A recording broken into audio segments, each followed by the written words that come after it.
Welcome, everyone. Thank you very much for joining us. And I know that many of us at IDD were very much looking forward for today's event. And it's just only a shame that Greg cannot be here in person, but at least we can have you on Zoom. So thank you very much for coming.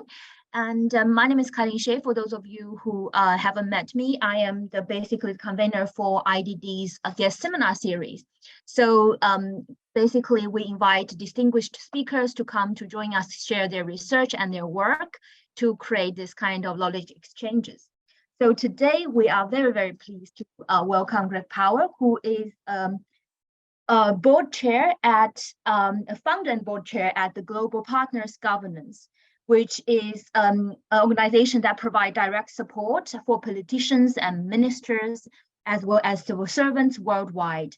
And I think Greg today will draw from his extensive experience of working directly with these different organizations to share his work, as well as his upcoming new book that will come out later this year.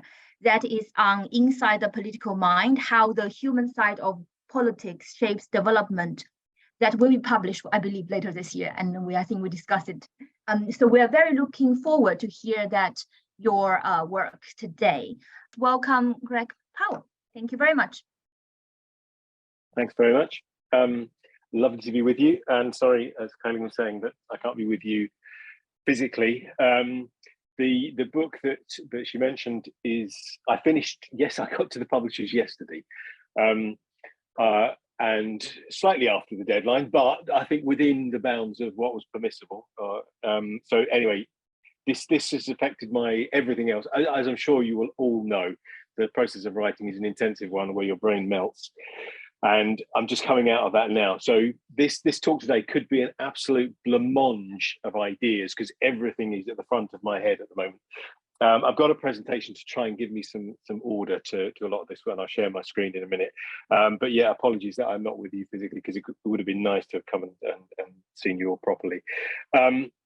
What I'll do is I'll start sharing the screen and explain a little bit about me and the background to this and the book.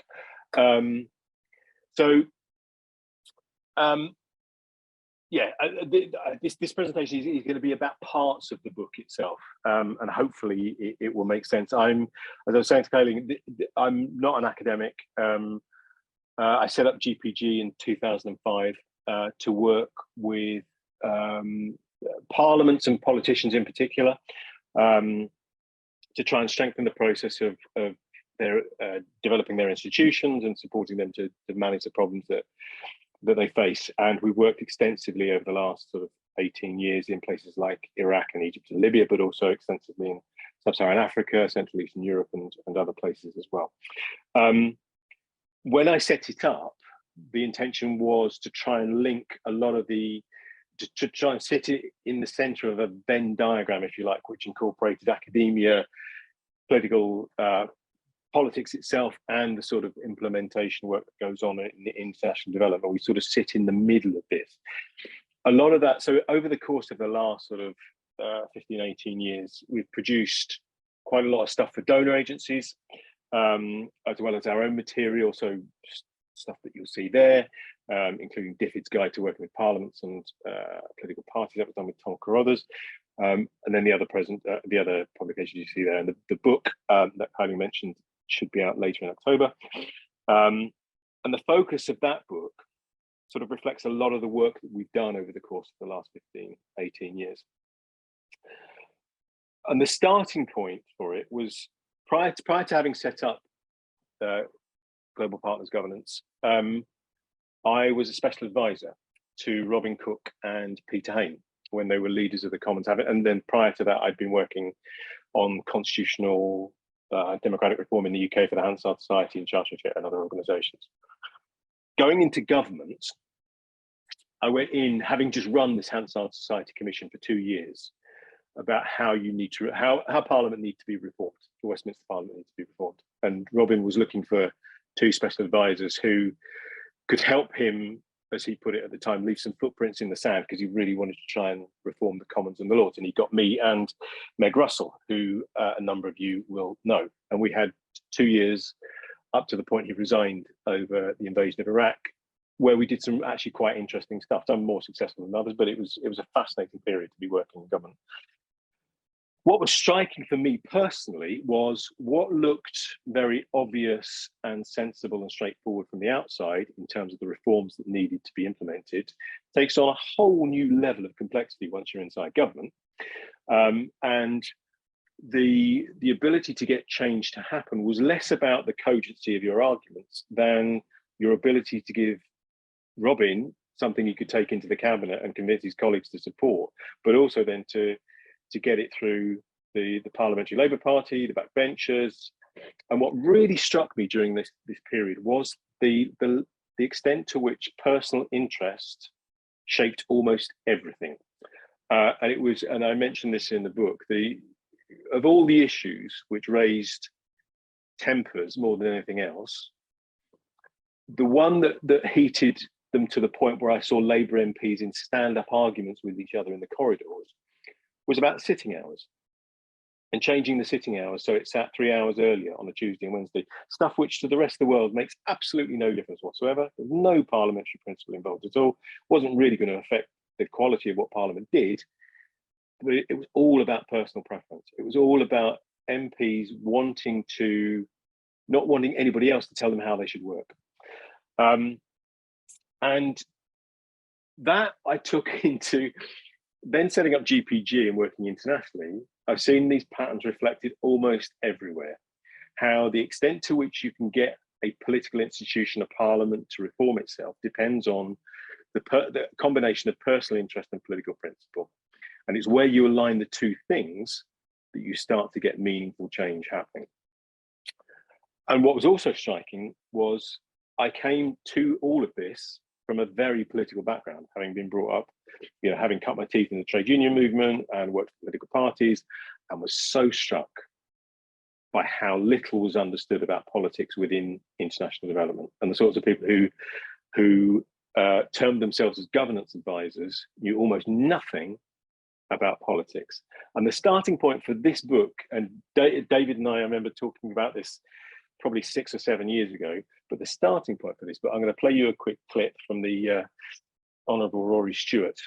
This was at the launch of the Governance and the Law, the World Bank's development report from 2017, where, hopefully this link worked. Kayling, I'm going to look at you to make sure this does work. Hopefully you can hear and see this. Let me start with the Duncan problem, which is the well-duh issue. So my comrade has pointed out very clearly that there is a danger here, which is everyone's like, okay, so it's about politics. We know that already. This is a real problem. I mean, this is a problem on almost any policy issue, which is that we all kind of think that we get it already. Most of us haven't read the report, but we kind of feel that we get it. We don't have to. And that's something that is so difficult in practice to overcome. So let's say you were trying to have a serious conversation with somebody about the stabilization of Mosul. And you were to say to them, yeah, I think it's going to be very difficult to stabilize Mosul over the next 3-4 years. The basic response you would get is, well, duh, yeah, we all know that. What's the problem here? Well, of course, you don't really know it. You haven't really thought about it. You haven't really gone into it in any detail. And the problem here is that it's all very well saying, yeah, we get it's all about politics. But most of the people saying that don't know anything about politics.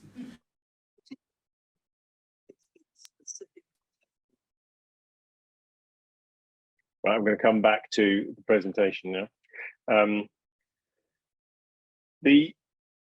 That response was to a question from somebody on the platform who had said, well, tell us something new. We all know that politics matters. We've known this for some time. And Stuart's response was exactly how I felt about a lot of the stuff. There's been it sort of highlighted the tension in the international development field between the efforts that have been made to genuinely try and think and work politically, And there have been massive strides made through, David and all sorts of other people in that. But still the gap that remained between some of the people who, over the course of the last sort of 15 years, there have been various iterations of political economy analysis employed in international development. And the early stuff, the people who are at the forefront of this genuinely know what they're doing. But as it filters down, so it becomes a process by which other people just operate. There's not a lot of thinking going on. There's not a real understanding of what it is. They know the language, but they're not really engaging with politics, and this is the problem. And the book doesn't take this as its starting point, but that was certainly how the thought process for the book started. And there's a long preamble to this, and then I'll get into the promised subject of Libya, Egypt, and Iraq. The problem is that a lot of the interpretation of how politics works from the outside does not bear any resemblance to how it looks to politicians. And I start, one of the examples I was going to use is that if you look at the literature on why politicians do what they do, clientelism comes up a huge amount. There's a huge amount of work on clientelism in different countries. And obviously it's an issue, and obviously it's important to understand the politics of lots of countries, but it's not sufficient to explain why politicians do what they do. This isn't the only thing going on. And just to run, I won't go through the whole argument, but if you look at what MPs do locally, from the outside, it looks, they're giving people money, they're giving people jobs, they're buying things, they're giving them gifts, T-shirts, whatever it might be. To the outsider, all of that will look like an effort simply to buy votes. But you need to look at the broader context within which they are doing what they are doing. Firstly, there's a whole set of traditional norms which are at work there about the role of the representative, the role of the local leader, which will go very deep into the culture about the job of that local leader to provide for and protect the people in their area. Just because the institutional structures change doesn't mean those norms change. They stay and they inform what the politician does. But also, in most of the places in which we work, those MPs are filling gaps left by the state. And in order to fill those gaps left by the state, they have to go around the formal system. So the public both wants and will vote for politicians who can show that they know how to operate in the system. You would want a politician who you can get, who will be able to do things for you, who will be able to deliver stuff, whether it's personal or for the constituency as a whole. And in that context, giving people things is not so much directly about buying votes, so much as just literally proving your worth, showing that you have the wherewithal, the resources to do what the public thinks a politician should do. And the problem is there is a whole, and the book explains, there's a whole sort of self-reinforcement of this through those norms, through those expectations, through the interaction between supply and demand and cultural norms and the electoral incentive. Of course, politicians do it because it gets them votes, but that's not the only thing that's going on. There's a whole host of other things going on as well. So the point of the book is to try and explain that, a lot of these anomalies are the results of highly informal political cultures trying to work with highly formal political institutions. So you get a lot of what looks like deviations from the outside. The problem for international development, and I'll come on to the stuff about institutions with trying to create institutions without norms in a minute. The problem is that a lot of these assumptions inform then how international development is done. And there's a tendency to focus on the institutional structure rather than the individuals on the inside of those institutions, because those are the people who will determine how that institution works. I've seen this time and time again in many, many different countries. There is often an assumption that if you get the rules right, you provide enough resources, you train the politicians, everything's going to be fine. What could go wrong? Well, what gets in the way is politics and norms and the sense of what's expected and accepted of those politicians interacting with those institutions. And political institutions only get stronger when politicians want to make them stronger. And they only want to make them stronger if they can tie their own personal interests to the development of that institution. Is it going to help me get re-elected? Is it going to help me fix the problems that need fixing today? Is it going to help me get a constituent a job, or deal with hunger or water or electricity? And for the most part, in most of the places which we work, the answer is no. The institution is not going to help you do that. In order to do those things, in order to solve those problems, you need to go outside. You need to be working informally. You need to be pulling on your connections. You need to be finding money from different places. And so you can see the whole set of norms and assumptions and expectations start to reinforce themselves. The key point in relation to Libya, Egypt, and Iraq is that the norms of behavior are far more important than the rules, the formal rules, in determining how that institution works. And I'm going to take a slight detour before I come back to Libya, Egypt, and Iraq by asking. We're going to take a quick look at why parliaments fight. Now, if for those of you who don't know this website, this is great. As you can see, it's the tagline is "Watching Parliaments Fight Worldwide," and I think the exclamation mark there, I think, is important about submitting new fights. The whole tone of this site is that this is,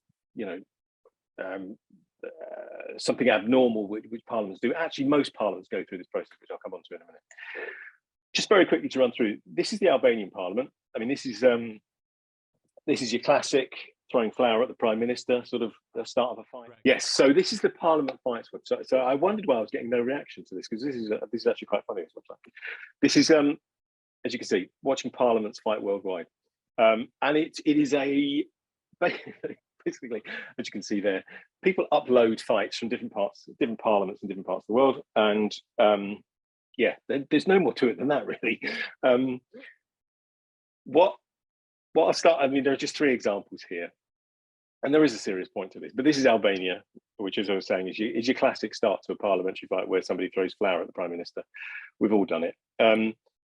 What's less traditional is when one of the MPs picks up a 40-inch flat screen TV, and I mean, God only knows what he was going to do with that thing, but anyway, it was wrestled off him.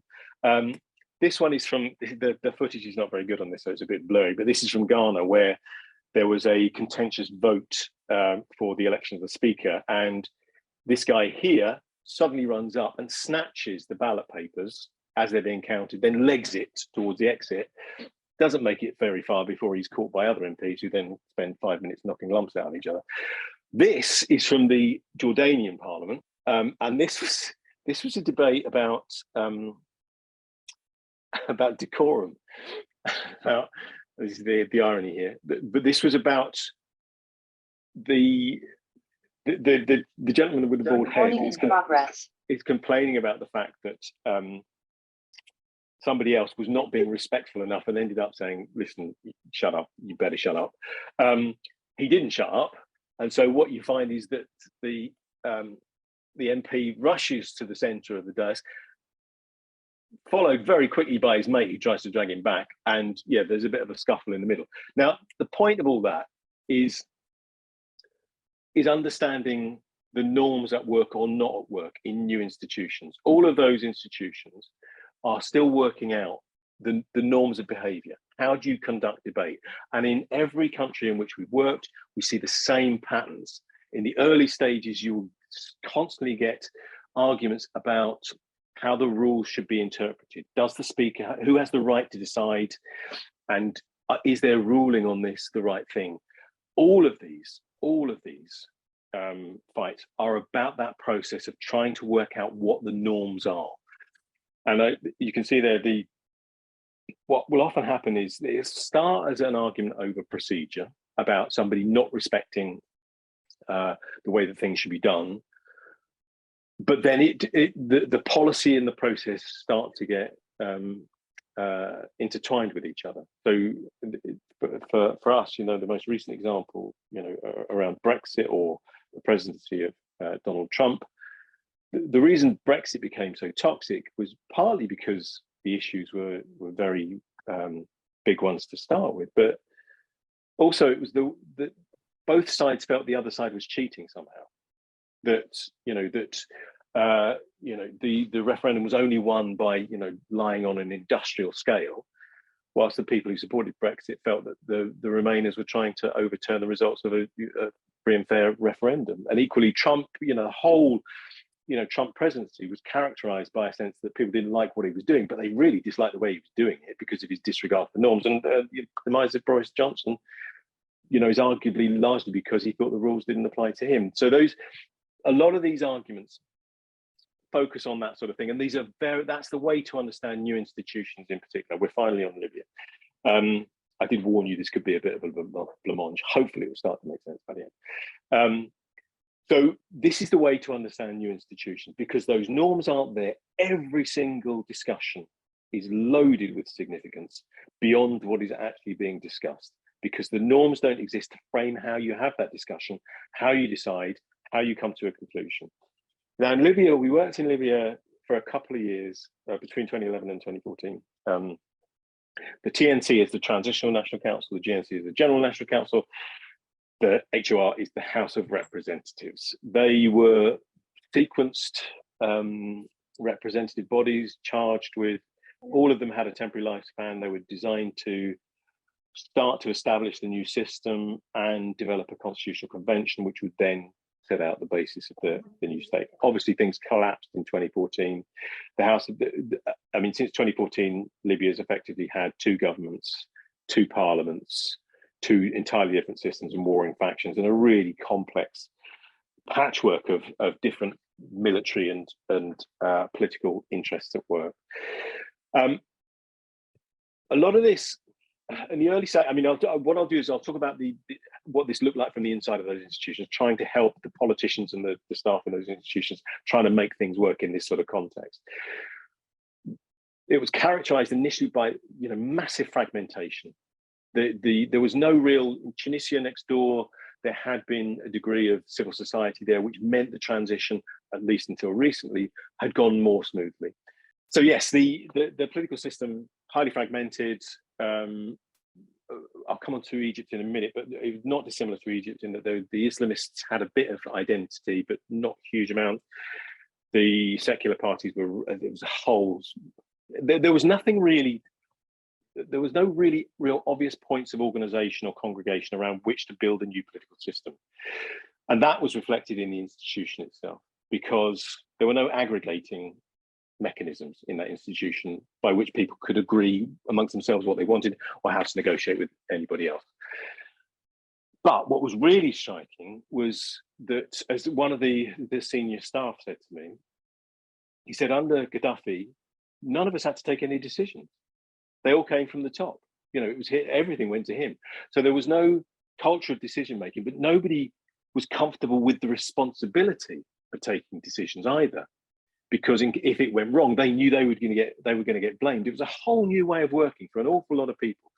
But that was then really amplified by the fact there was no trust at all between anyone. Everybody doubted each other's motives, but they also weren't sure that the system itself was going to last, or what the system might look like in a year's time or 2 years' time. So there was no way of negotiating with each other. How do you make those sort of compromises and trade-offs if you don't trust the other person you're dealing with, and you're not sure that they'll be able to deliver on it anyway, because you're not sure the system's going to look the same in 6 months' time?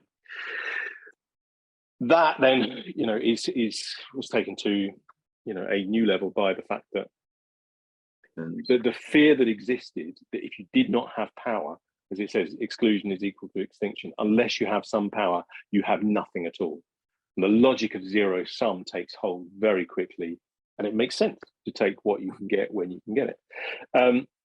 In Egypt, it was slightly different. Very quickly, the uprising occurred very quickly after Tunisia. Elections held in 2012, military coup 2013. It was all over in about 2.5 years. Again, it was more organized there because it was, you did have some structure with which to work, and a real, it was the optimism in Egypt during those years in 2011, 2012 was really remarkable to be a part of. The sense that everybody was creating a new system. And traveling around Cairo in 2011, going from the problem was almost every single significant figure set up their own political party. And yeah, I mean, the comparisons with the People's Front of Judea and the Judean People's Front were not lost on us, because every single party seemed to have a variation of the words Egypt, democracy, social, freedom, justice. They were all had incredibly similar names. Over a period of about 6 months, they started to merge, but it's common in most completely new systems where it's not clear where your interests lie, who you're aligned with. Setting up parties is a complex process. It was a really difficult and complex process to go through.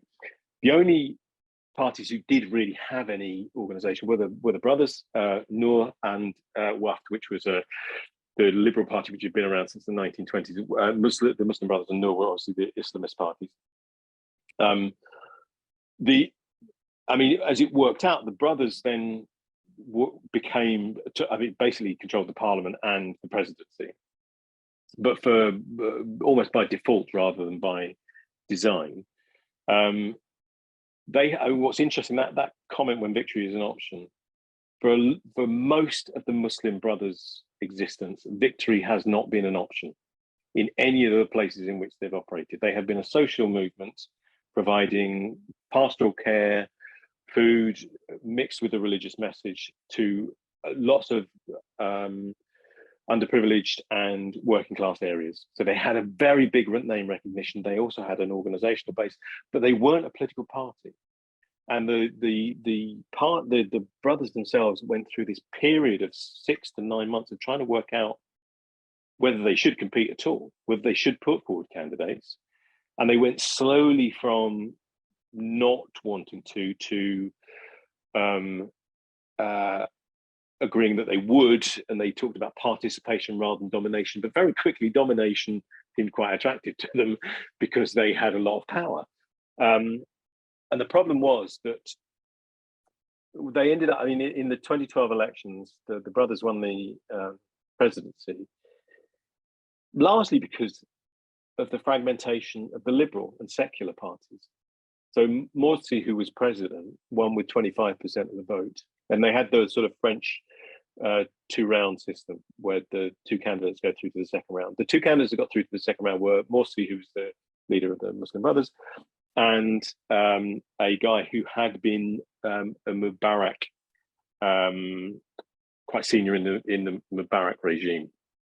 Morsi, I think, got 25%. The other guy got 24%. The best liberal candidate got 22%, but there was another liberal candidate that got 11%. And all the polling suggested, had one of those candidates got through to the second round, they would have got 75% of the vote. Now, there are parallels with Brexit here. If you win something by a narrow majority, the best thing to do is probably not to say, well, screw half the country, we're not going to listen to your views at all. Probably to try and compromise. The brothers didn't really do that. They just went ahead and actually took an awful lot of the style of governing from Mubarak himself, but they just didn't have the electoral base to do it. There was then a convoluted constitutional process. And the Liberal parties were in many ways their own worst enemies, in that they kept walking out when they didn't like decisions. That quote is from Amma Hamzawi, who's, some of you may know, who's at the Carnegie Endowment and was an MP at the time, saying, sooner or later we've got to accept that we lost. We can't just keep walking out in every decision we don't like. And there was a quote in one of the analyses from somebody when the brothers had come up with the constitution, the new version of the constitution, which was going to be put to a referendum. One of the leading liberal politicians said, "Look, I wanted to find that this was a very bad document. Actually, it's quite a good document, but now I'm mad that I can't dislike it." And that was a sense of the confusing lines and issues operating there in framing that politics. But ultimately, what really undermined that whole process was that there seemed to be an assumption that everybody could operate like this was an embedded political system, and it wasn't. It was much more fragile than anybody understood at the time, and Sisi took advantage of that and overthrew it in 2013. I'm aware that I'm talking for too long. I'll try and bring this to a close in the next sort of 5 to 10 minutes. There are a few slides after this, which I'll rush through to try and Please take your time, sense because of it it's really, we are very flexible. So yeah. Okay, I'm just worried that I'm maybe boring you all to tears. This is fascinating for me, but without being in a room with an audience, it's very difficult to work out whether any of this is relevant. Anyway, Iraq. Yeah, I mean, Iraq has formed a quite a significant part of my working life since Robin resigned in 2003. We started working there in 2008 with the Parliament, and it's been a fascinating and a privilege to be working with them. I mean, all of you will know the history of this, but just very quickly, a lot of the country's problems stem from those two first decisions from the Bremer-led provisional authority which ran Iraq after 2003. The first was the decision to remove all members of the Ba'ath Party from any public sector position. Now, that was motivated, I think, by the right reasons. You wanted to get a lot, rid of anybody associated with Saddam Hussein. What it did was removed almost the entire civil service, all public sector workers, teachers, doctors, lawyers, who needed to join the Ba'ath Party in order to get a job under Saddam Hussein. They were not ideological bedfellows. These were just people who needed to be a member of the Ba'ath Party in order to work in the public sector. All of these people were suddenly swept out. So all the people you needed in their positions to try and make the new state run were suddenly thrown out of work. The other was disbanding the security services, because again, there was an assumption that these were hotbeds of the Ba'ath Party and loyal to Saddam Hussein. And effectively all the armed services and the police were disbanded. Now, as in most other countries, the armed forces, the army, is filled with people of often limited educational qualifications who don't have a huge number of options in terms of work. And it put thousands and thousands of young men out of work and onto the street, all of whom knew how to use a gun.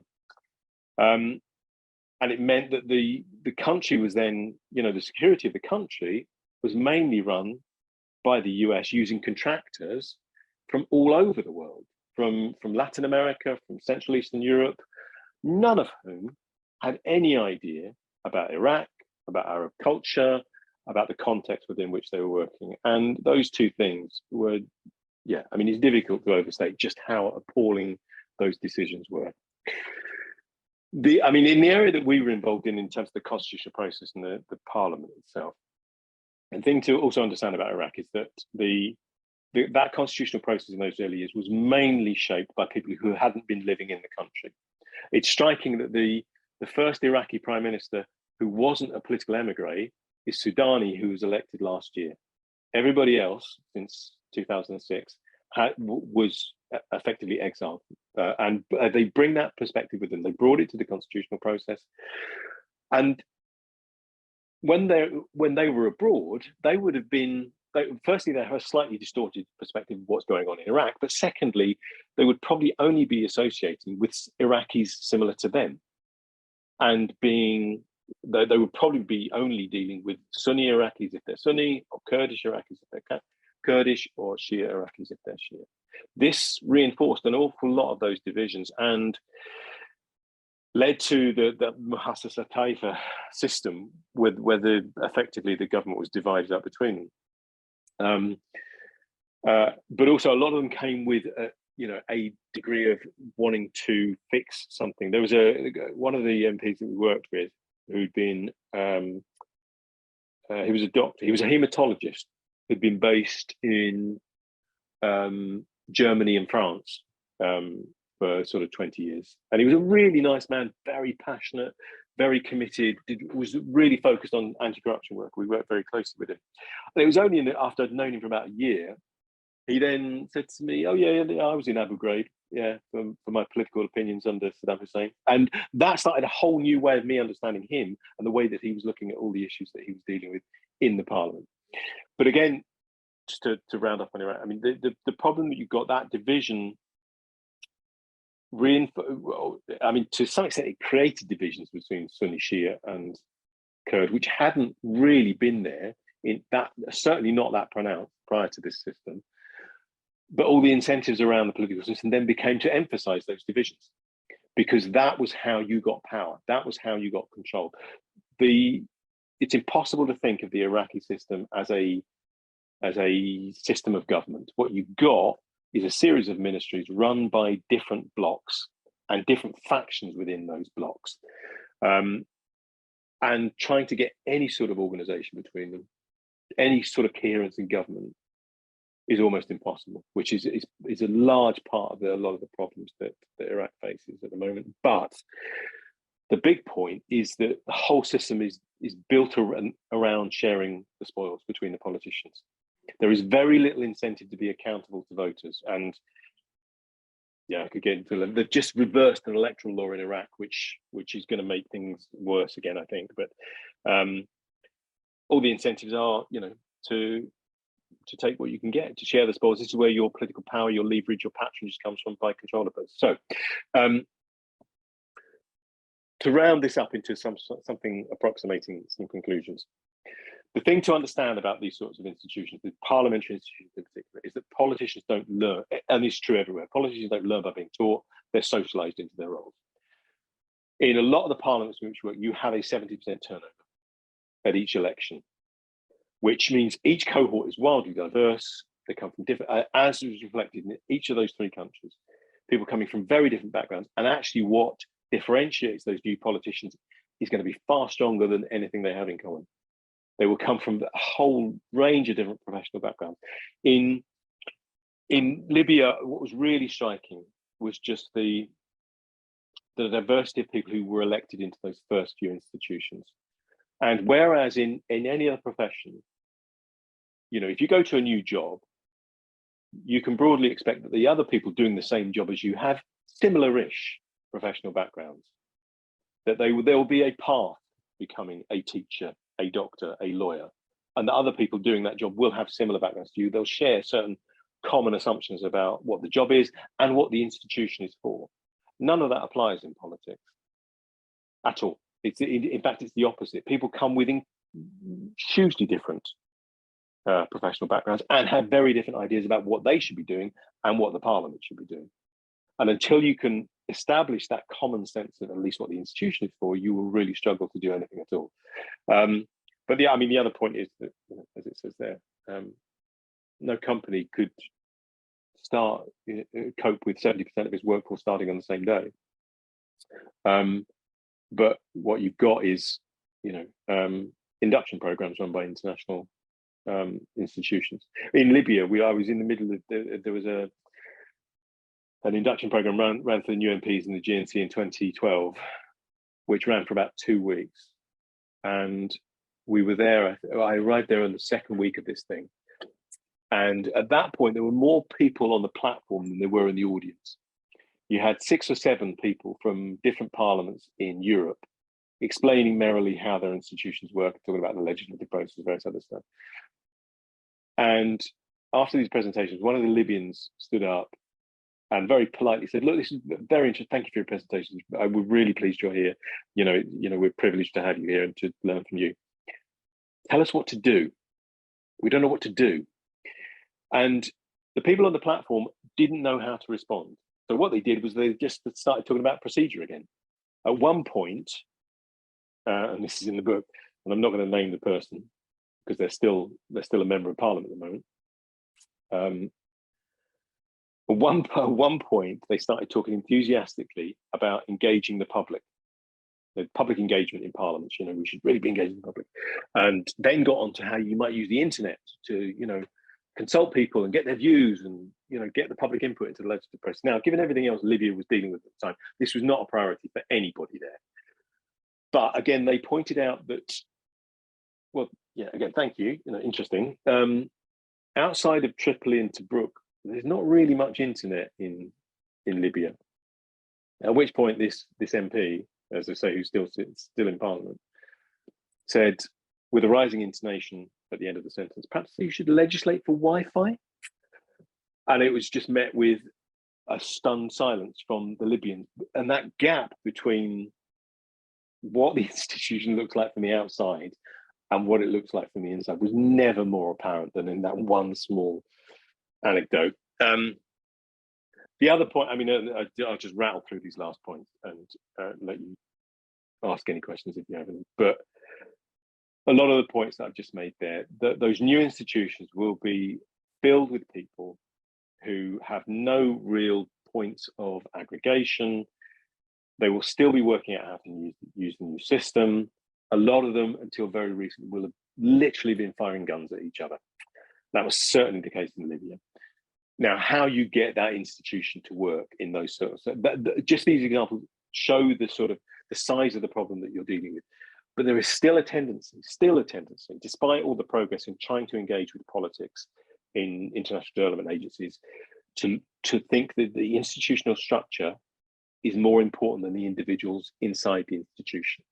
There is still, if you look at Afghanistan, the structure, the formal structure in Afghanistan was pretty much what the international community wanted to create in terms of the constitution, in terms of the institutions. Didn't affect the politics at all. Dealing with Afghan MPs, you know, their influence in parliament was less about whether they held a position in parliament than whether they controlled a militia outside of it. They were there in parliament to shore up that outside power. But none of this was engaged with in that institutional design. From the outside, the design looked great. From the inside, it looked, right, how can I use this for my own political purposes? So, last slide. And this is all I've done is just gone through the first section of the book. I told you this was all right at the front of my head at the moment. So this is the first part of the book, which is about the importance of norms in understanding how institutions work. And there are three things, just very quickly I'll run through. The first is to try and get beyond the zero-sum politics. I'm sure many of you know David Mayhew's book called Congress, The Electoral Connection, where he talks about, you know, how would MPs behave if they were only concerned with getting elected, and points out that institutions as they evolve round off some of the zero-sum edges of politics, because the institutions create their own incentives. Where you've got no trust, no certainty, all the incentives are towards zero-sum. The example I do cite in there is one of the DLP papers, I think, certainly when Adrian was around, about Somaliland, which is fascinating, because the way that Somaliland got over some of these problems was because a lot of the politicians had been at school together. They didn't agree with each other, but there was a degree of trust based around the fact they did have some stuff in common. They knew each other. There was enough trust at least to start negotiating. The second is, and some of you will be familiar with Axelrod's work on the origins of cooperation and the shadow of the future idea. His point is that by far the best political strategy in life is reciprocity. And this is what most political institutions revolve around, is just different forms of reciprocity, reciprocal exchange. But that only exists where there is what he calls the shadow of the future. You know you are going to be dealing with the same people time and time and time again. So on that basis, you know, the informal norms around trading with other people, around institutions, start to emerge, because it makes sense. If you're dealing with the same people, it makes sense to deal with them honestly, and to have a degree of trust and the basis for that reciprocal exchange. As soon as you know somebody's leaving, and you can see this in political institutions, once somebody says they are, you know, leaving at the next election, or it looks like they're going to lose their seat, the way in which other politicians trade with them completely changes at that point, because there's much less in it for those individuals. And then lastly, that idea of metis comes from James C. Scott's book, Seeing Like a State, which is a cracking book, which again, some of you will know. But this whole idea that institutions evolve as politicians start to develop the know-how that goes with the job. And it's not just about learning the rules, it's about understanding how to use the system. And he talks about, you know, if you're playing football, or if you're sailing a boat, or if you're in politics, your actions, your tactics, the way that the skills develop are as much to do with how other people are calculating and acting as it is to do with you know, how the system works itself. It's a dialectical and reflexive process. That is the end. I'm going to finish there. I could keep talking, but I'll stop at that point. Hopefully that made sense. And apologies, as I say, for the rather blancmange-like approach to it. You are perfectly in terms of time. Thank you so much, Greg.